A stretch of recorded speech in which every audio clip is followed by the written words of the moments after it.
this segment, we continue our series of interviews with the CEOs and the founders of emerging companies. And today we have Christy Joiner-Congleton of Stics, S-T-I-C-S, Stics.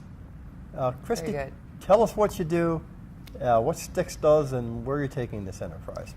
You know, Stics is an emerging company, but we've really been around in the gaming industry about 10 years. In fact, the goal when we founded ourselves was to serve the gaming community. And that was kind of an easy choice for us because being a bunch of nerds, a couple things were really obvious about gaming. One was that they're drowning in data. There's enormous quantities of data in the gaming industry that can't be harnessed. Also, the community and the industry itself is facing an economic shakeout. So things were going to get difficult. And both of those questions were really what we were looking for as analytical team, you know, a problem to solve. So we are about solving the challenges of big data in the casino industry in particular. And it's a mission that the team really is into. It's something that we were set out to do, and we're very happy to be doing it. Okay. So what is it specifically that you do? Well, we help casinos to understand their customers at a level that they couldn't previously reach. And in the industry, the shakeout in marketing, for instance, of the maturing industry is very difficult on casinos. They're continuously being asked to do more with less. And so we're trying to solve the fundamental problem of how to get the customers in contact with them, keep the good ones, up the profitability of the ones that remain. And so it's a profitability battle.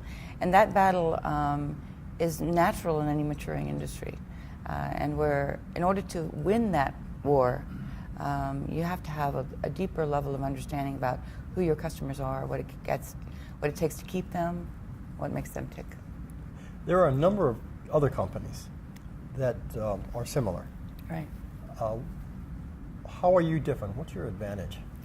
Well, I always like to get that question because we are very proud to be 100% gaming focused in our technologies.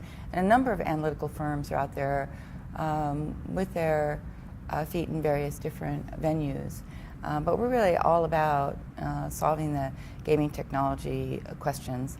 And it really requires something like science to generate what we call lift in the market. In other words, if you're going to separate your good guys from your bad guys, your good consumers from your bad consumers, your good customers from your bad ones, you need something more than the standard segmentation tools that are out there. And so we're very fortunate to have a technology that has been around for years and works in venue after venue after venue. So I guess we're separated by the fact that we are all about casino gaming, and we're all about science. You know, we like to make science work for the casinos. We don't want to make the casinos work for their science. So they don't have to become scientists to use our stuff. We try to keep it simple. Where do you get your data? That's a very good question. We are jokingly consider ourselves data hogs. So if there's data out there that we believe is relevant for understanding what makes a player a good player and what makes a player a not such a good player, we like to look at it. And so we generally assess what we call play, stay, and pay behavior. How does a player actually play when he's playing, he or she's playing? What machines, how intensively, what times, what periodicity, so the play behavior. We also look at, do they stay on property or not? We integrate together the hotel information with the play behavior, which makes us also unique.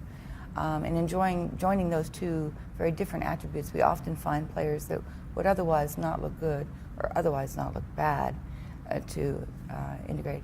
And also we look at what we call pay behavior. What is it that a gamer will pay for when he or she is on property? Will they try to spend money in the coffee shop? Will they eat at the steakhouse? What will they do? So we call that play, pay, and stay. And all of this information is really very valuable in separating a player that you really want to keep from one that you might not, because our fundamental goal is profitability. Right. So if I stay at Bellagio, through MGM, you can get data on me. You know what I played, when I Correct. played it. You know if I visited the restaurants. You know that I'm a hotel guest. So at some point, perhaps I go across the street to Paris, which is Yes. a Caesars property. Yes. Now, do I become a blank at that point, or is there still some way for you to gather data about me that you can give to your client, say, assuming your client was MGM, and say, hey, look, you know, this guy was missing Tuesday night, and this is what he was doing? Well, that's a very good question because we often consider that. In fact, in our fundamental business proposition, we need to address that question on a daily basis. We believe that it's very important for properties to get the number one signal that their information and their data is sacrosanct. We will not mix it up with something else. We will not give it to anyone else, etc. And so we advocate strongly in our business model not to do acquisition mailings. So we are not about selling names from one property to another. But any property that's been visited one time by someone, we have their information. So the only thing we don't do is get information from other properties to apply to this property. And so if you had played at Bellagio and across the street, then we will know all the records of your play at Bellagio. We will not, in that model set, know what you did across the street. Now, we do have some partners who, at an arm's length, can sell us information, say from an ATM or a cash transaction that is more general than the property that we're dealing with. Right. But we try to keep each property's information sacrosanct, make sure that it's treated properly, and that no one is allowed to, in our entity, do acquisition. Okay, great. That's a good overview. Is there anything else you'd like folks to know about Stics? Well, of course, I'd like them to know everything about Stics. I think that maybe a couple things. First of all, it's interesting that the industry is struggling like it is, right? And we have something that we nickname the Get It Done Gap. And the idea behind the Get It Done Gap is we understand that properties are being squeezed all the time. And in order to solve the problem that they're going to need to solve in order to survive, in order to get to the deeper level of knowledge of customers, actually get to the profitability as opposed to revenue, they're going to need the kind of technology that we've got. And they're going to need to struggle with that. And to do that on property is very time-consuming and costly. It will take them years to get there. They have to hire gnarly scientists that they won't want to have over for dinner. They're going to have, technologies and servers on their property. So I like to be solving a real problem. So we call that the Get It Done Gap. We get it done for the properties. Also, one of the hardest things for me to communicate, and one of the reasons I appreciate being here, is the question of, since our technology is by itself very gnarly, people think, oh, we don't want to do that because it'll be too hard.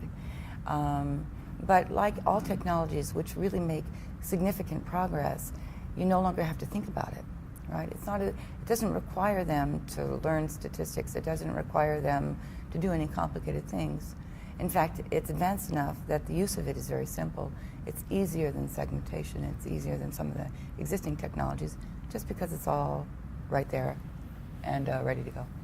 Okay, great. Well, Christy, thank you very much for coming by. Enjoy. Thank you. I appreciate the opportunity. Thank you very much.